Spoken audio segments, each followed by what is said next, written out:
Hola, hola, ¿cómo están? Hi from Lima, Peru. Thank you so much for coming this afternoon to Lima. It is wonderful to see you here. It's been long since last time, and I really hope you enjoy today's event. It's going to be something different. I am starting today with a new series of tours dedicated to the most important, most beautiful, and historic parks of Lima. Hola, Anita. Thanks for coming. Gracias, gracias.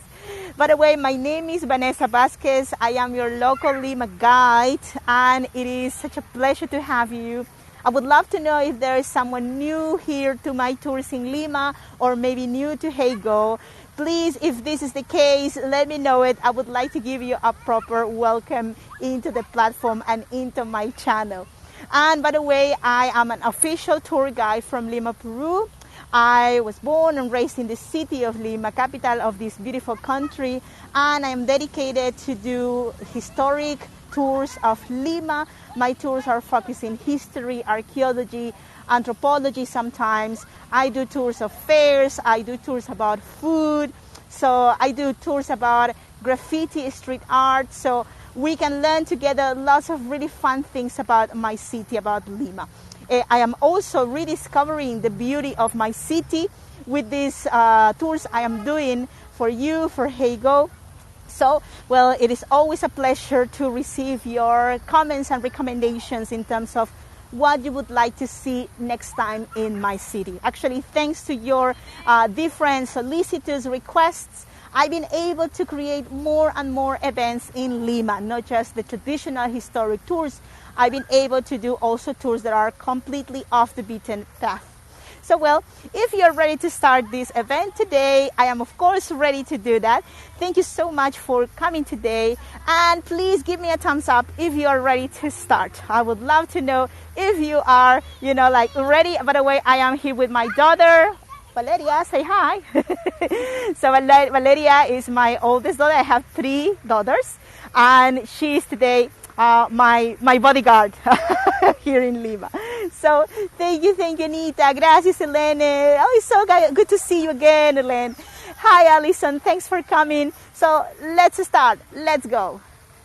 So, well, today we're going to visit one of the most interesting parks of Lima and completely unknown for most visitors, for most international visitors.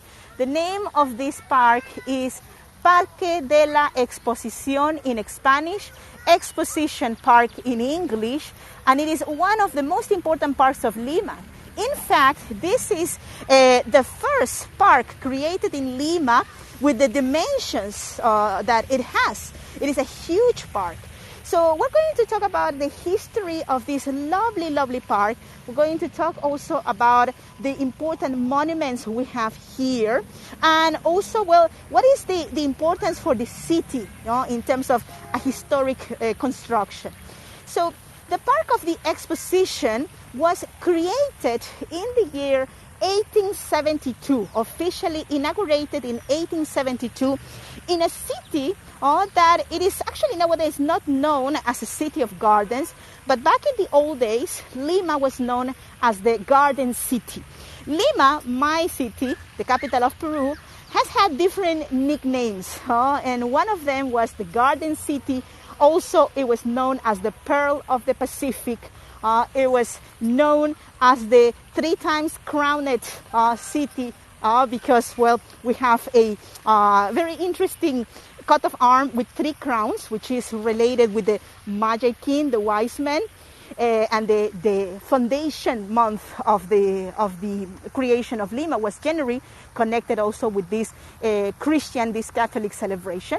So basically, Lima has been also known at some point in our history as the city of the gardens, the Garden City. But one curious thing about Lima is that the city of Lima is located in a desert. Lima is the second biggest city in the world built on a desert. So this means that keeping parks, keeping gardens in Lima is a very, very complicated task for us. It is an expensive task. honestly. So the way how we irrigate our gardens, how we keep green the parks in the city is by artificial irrigation. And we use water from the rivers along the coast of Peru to bring life to the coast of our territory. Peru is divided in coast, Andes, and Amazon, the jungle, the rainforest. So these three zones, these three natural zones are completely different. My city has very little rain per year, only 1 cubic centimeter of rain per year. So this park was created as a place for a important international exposition that took place in the year 1872. But also the plan of creating this huge park was connected with the celebration of the 50-year anniversary of the independence of Peru. The independence of Peru happened in 1821, and that's why in the year 1871 it was started the construction of this park. So my dear friends, over here we are starting to see some interesting monuments. We will see some monuments also in the park. This one here is dedicated to Alexander von Humboldt, a German scientist who came to Peru before Peru was an independent country. He was here in the year 1802, and he, as a scientist of his time and naturalist, he started to investigate about some phenomena, some also animals that are endemic from this territory that were new to the world. So for example, you can see over here the Humboldt penguin in this section, and the name of course is Humboldt because it was investigated and discovered by Mr. Alexander von Humboldt. Also, another interesting thing is that the cold current of the coast of Peru, of the ocean here in Peru, is called Humboldt current because he was the scientist who discovered it and started to investigate the current. And over here also something very curious. We have a monument to Martin Lutero, creator, of course, initiator of the movement of the Protestantism that in Peru is also big. Well, the second biggest religious group in Peru is the Protestant group, which actually in Peru is called the evangelical community.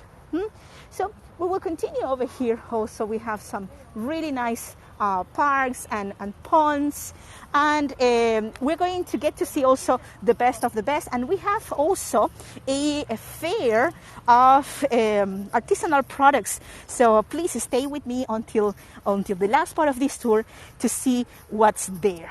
Also, well, some interesting facts about the Park of the Exposition is that its creation obeys and let's say a change in the mindsetting of people about the hygiene. Lima, before the falling of the walls of the city, Lima was a walled city for a long period of time. About 200 years of our history, we were a walled city.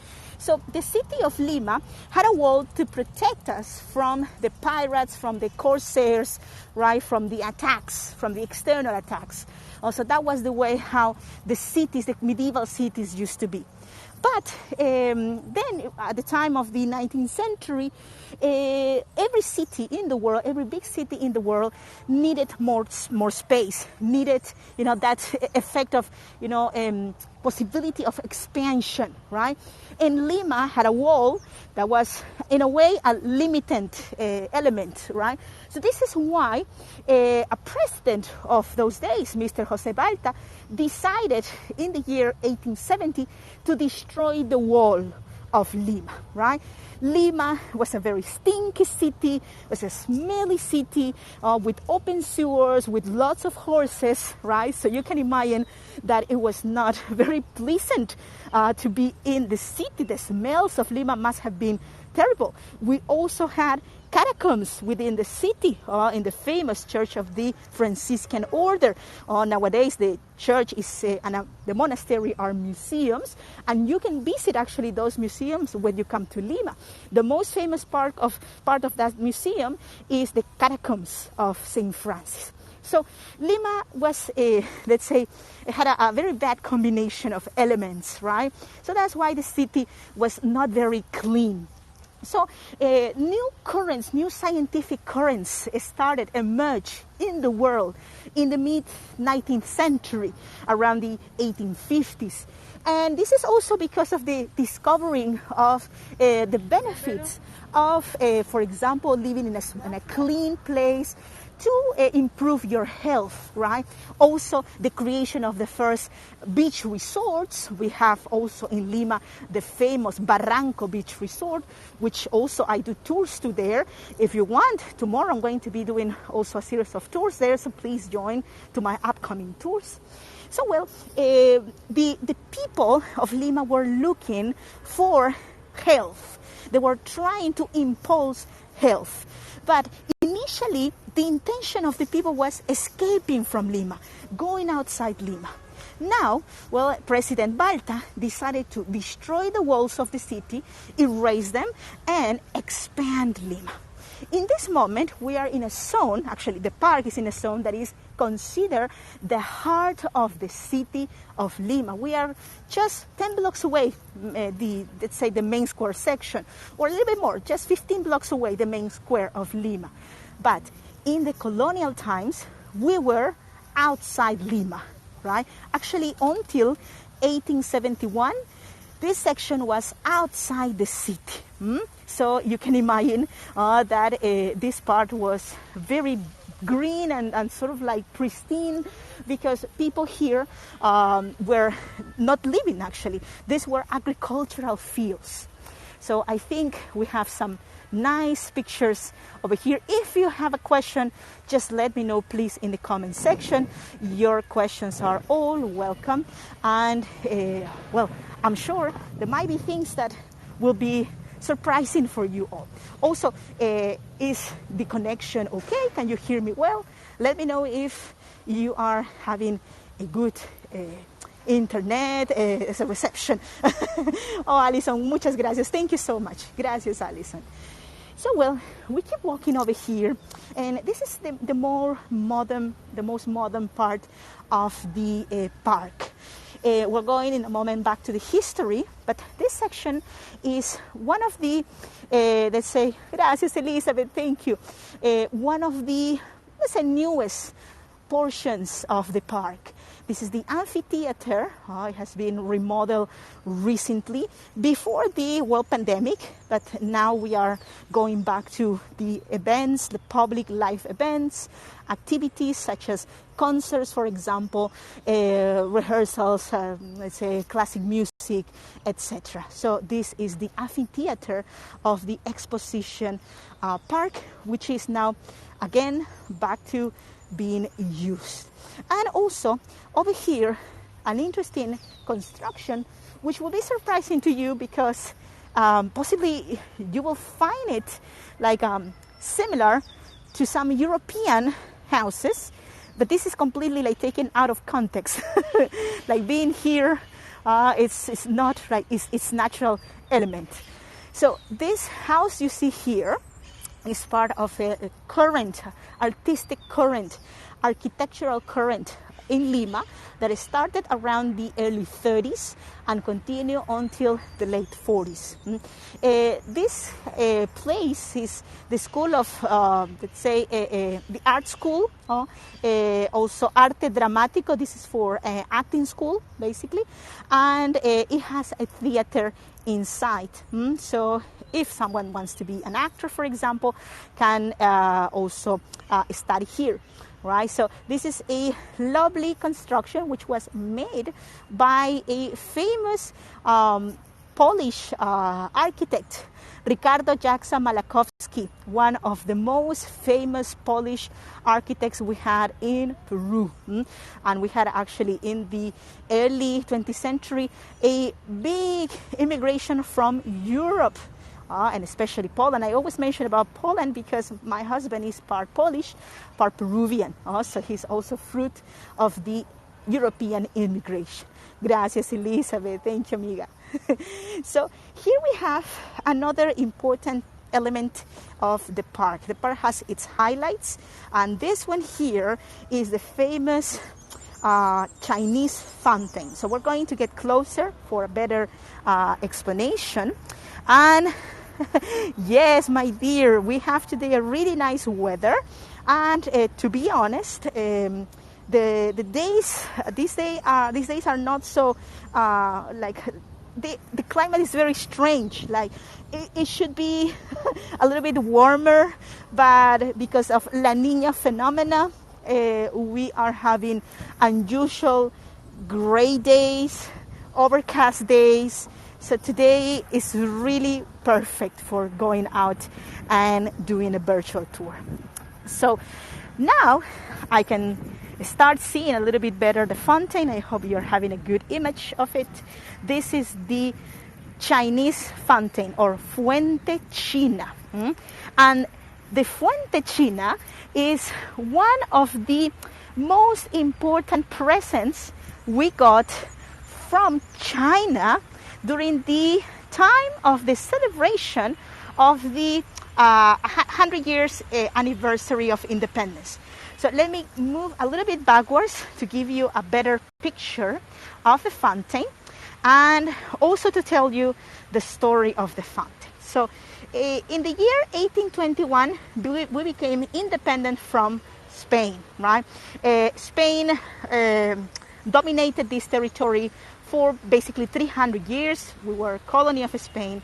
So when we became independent from that country, it started a process of finding our own selves, right? Finding who we were. And it took us long. Actually, we are still in a way, consolidating our who we are, right? But basically, the young republic of the, let's say, the years 1821, started to, little by little, receive immigrants from different parts of the world. And around the years, let's say, 1850 until the 70s of that century, we received lots of Chinese workers. Nowadays, actually, we have a big descendancy of Chinese in Peru. It is one of the largest communities, and actually the biggest Chinese colony in South America is located here in Peru. So, well, these many men and also women who came from that distant land, they started to make business here around the early 20th century, because the ones from the 19th century, many of them were treated very bad, actually, as coolies, or they were treated as, let's say, slaves in some factories, in some hacienda houses. Also, the initial part of that story is very harsh and is very sad.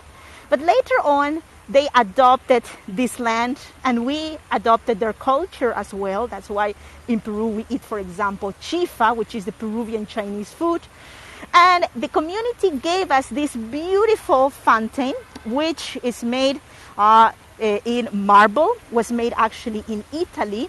And it has some symbolisms. For example, these two streams of water, one over here and one on the other side, represent two very important rivers, the Amazon River and the Yellow River. So these are elements that sort of let's say, connect these two countries.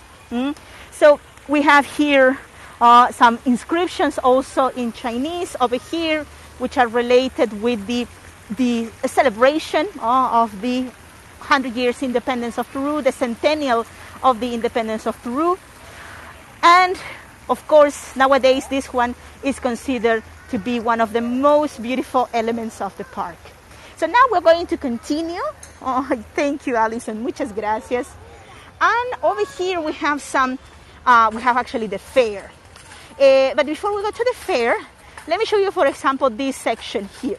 So as you remember, I mentioned that this park is called Park of the Exposition, because there was a very important exposition fair in this section, as the ones that happened in Europe in that time, and also in North America. So these were what we call pavilions, pabellones, or rooms, showrooms, that were created for the exhibits. In each one were different exhibits. For example, they say some new machineries, like stoves, for example. In some others were like plants that were exotic. In some others were animals. The first zoo of Lima was here in this park, the very first zoo of the city. So let me now show you this section. We have some nice products, so let's go in this direction to see the food products. This is an artisanal fair, but food, well, always is there because we are Peruvians and we love food. Oh, thank you, Linda. Thank you. Gracias. Gracias. I'm so happy you are having fun with me. I hope you are feeling like if you were here with me in the park. So we have lots of different things, lots of desserts. Most of these dishes, these refreshments are 100% Peruvian, like traditional Peruvian, no? For example, we have refreshments, like here, this is from passion fruit, maracuya, delicious. It is very good for high blood pressure, for example. And also another one is this one, chicha morada. This one is made from purple corn. We boil the purple corn and it comes this very nice refreshment. We have this delicious one. This is the Peruvian picarones, the Peruvian donuts. They are made from a dough, made from mixing sweet potato and also pumpkin, and they are all coated in this honey or like syrup that is really also delicious. We have different dishes over here. So, well, I'm going to be also hosting very soon a food tour about, well, trying traditional desserts. So if you would like to come to try some nice desserts with me virtually, please join that one. And if you can, if you haven't done it yet, follow my channel. In the upper part, maybe you're going to see a button that says follow. So in that, if you see that, it means that you don't follow me yet. So please click there to see my tours, my upcoming tours, or maybe later see my channel. If you don't see it, no worries. That means that you already follow me. So in this section, we have lots of different products. This is a fair that is happening just for this weekend. But the good news is that we always have fairs happening here. Also, for example, we have one very famous artist.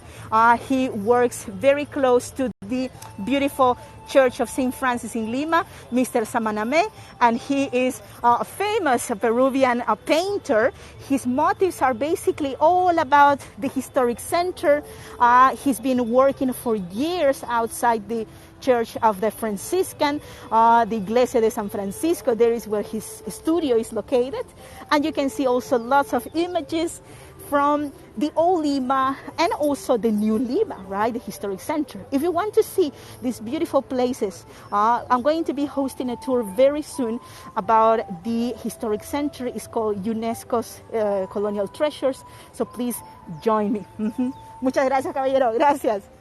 So we have also lots of different, let's say, nice t-shirts and decorations. So the idea is promoting the work of the local artisans, of the like micro producers, the producers that are working with their families, trying, to do things that are nicely made and also that are, let's say, being formal. Being formal is not easy in Peru. Paying taxes is not easy in Peru. So the only way to impose this work is, in the case of the City Hall, creating these fairs. So over here you have these really nice jumpers, these sweaters made from alpaca.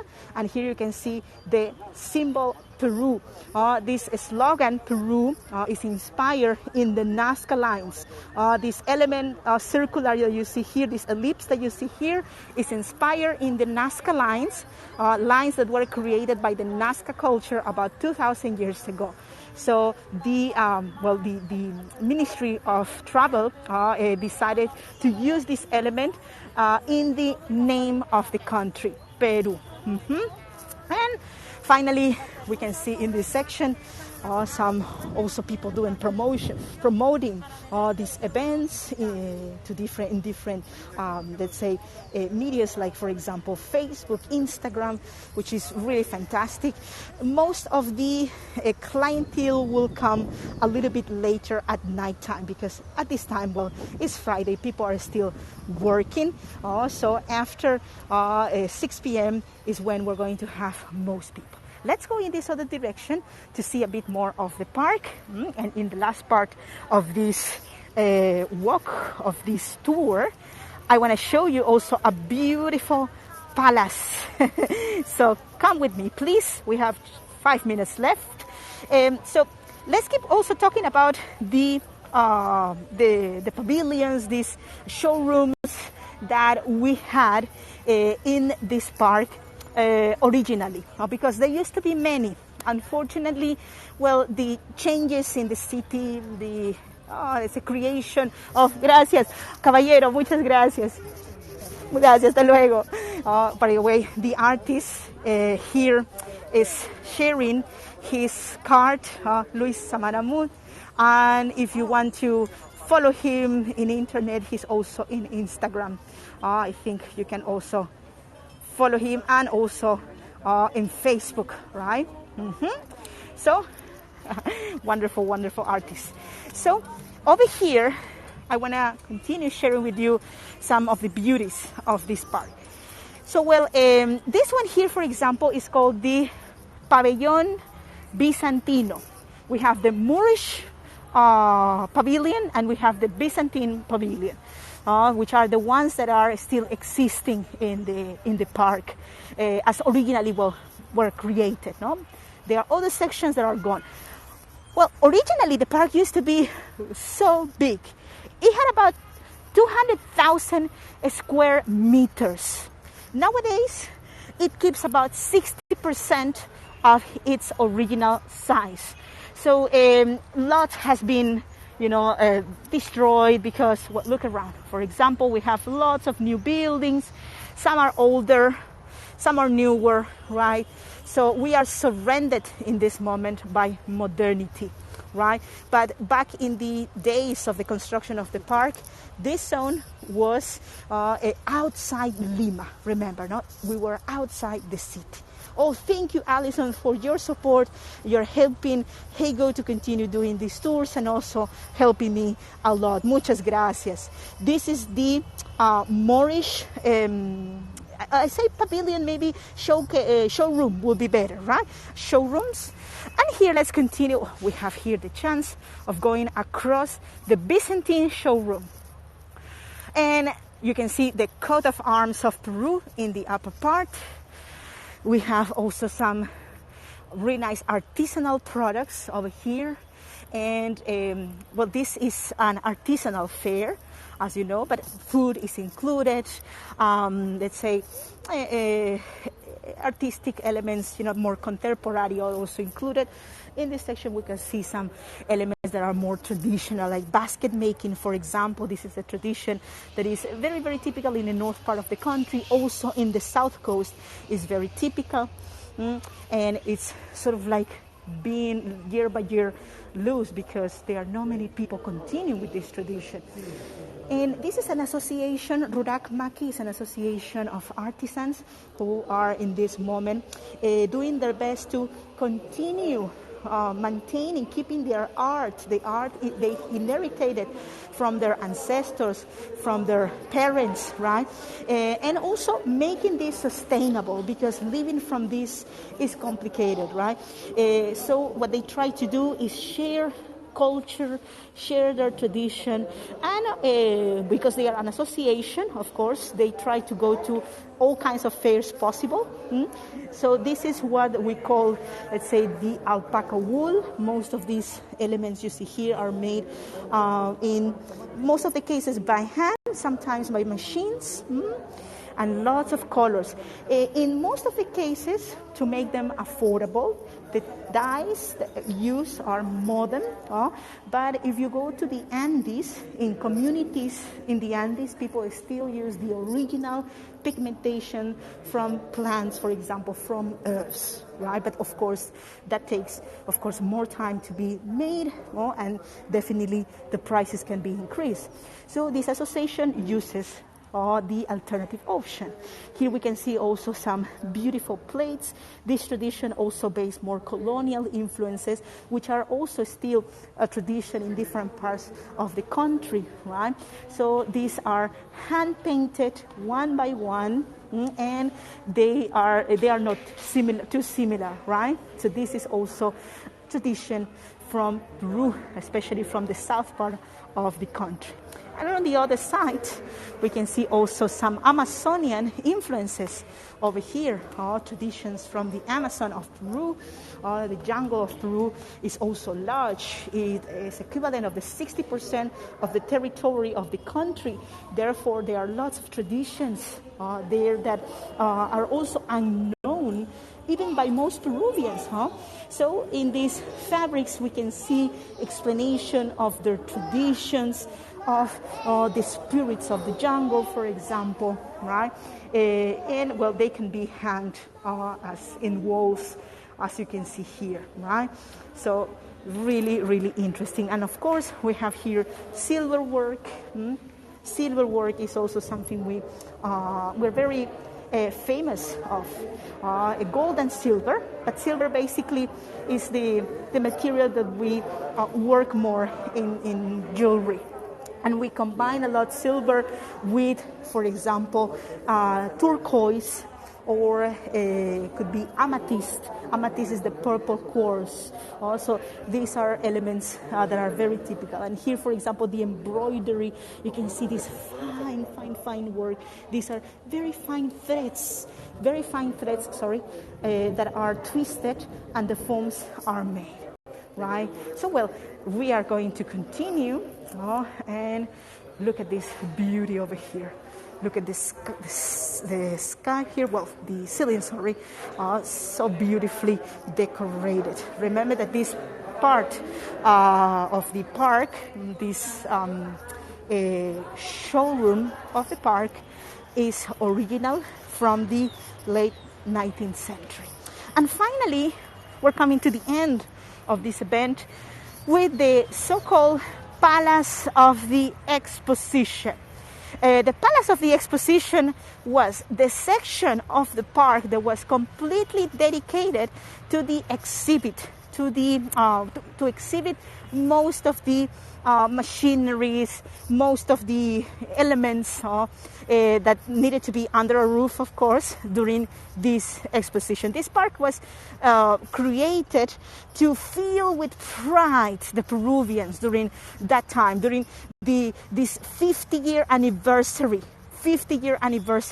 of the independence of Peru in the year 1871, 1872 also. Oh, Lynn, hi, I love to give and get fair trade gifts. Yes, of course, these are gifts with a story, right, Lynn? They are not too similar. And also, while supporting artisans, you are also supporting families directly, right? And you are supporting, us to continue with our tradition. So also, something very curious, here, the metallic structure of this palace of the exposition was made in the workshop or in the atelier of Gustave Eiffel. Well, Gustave Eiffel was in vogue in that time, right? Everywhere around the world, the company of Eiffel was sending lots of metallic structures and bridges or they say staircases in snail form, right? So, well, this was not an exception, right? So very, very curious. And well, this place, let me go a little bit distant to give you a final picture, nowadays is a museum. It is the Museum of Art of Lima. In Spanish, Museo de Arte de Lima, or also known as MALI, Museo de Arte de Lima. So, well, and here is where we come to the end of this event. I hope you enjoy it very much. It's been such a pleasure to have you in today's activity. I hope you learned something new about Lima, that you also found this place really interesting. Lima is a city of surprises. We have lots of beautiful parks. We have lots of museums, of places of interest. It is just, that we are needed to be given the opportunity to show you all of this. And if you can come and use the service of an official tour guide during your visit, you're going to have even a better time here in Lima. Thank you so much for your tip support, because it's helping also HeyGo to continue creating these tours. Also, it's helping me to continue doing these events. Well, we are doing also this free to join us, and it's just tip supported. So your tips are really highly appreciated. If you would like to follow my channel, it is very easy. In the search tool in HeyGo, you just have to look for Vanessa, and there you're going to find me immediately, or you can find me on www.heygo.com/Vanessa with V and double S. And of course, I would love to see you in my upcoming tours. I have another tour tomorrow. So, well, if you are free with time, join me. I'm going to be exploring more of Lima also. And your company, makes me feel very happy. Like when I'm doing a tour with your company, things are completely different. So thank you so much for that support. Gracias, Helene. Thank you, Dorota. I really appreciate your help. And well, I hope you enjoyed this one. See you soon, my friends. Best to you. Lots of love from Lima. And until next time. Take care, my friends. Gracias. Take care. Love from Lima. Bye-bye. And here, I will give you a last postcard of this really beautiful Byzantine showroom. See you soon, my friends. Bye-bye.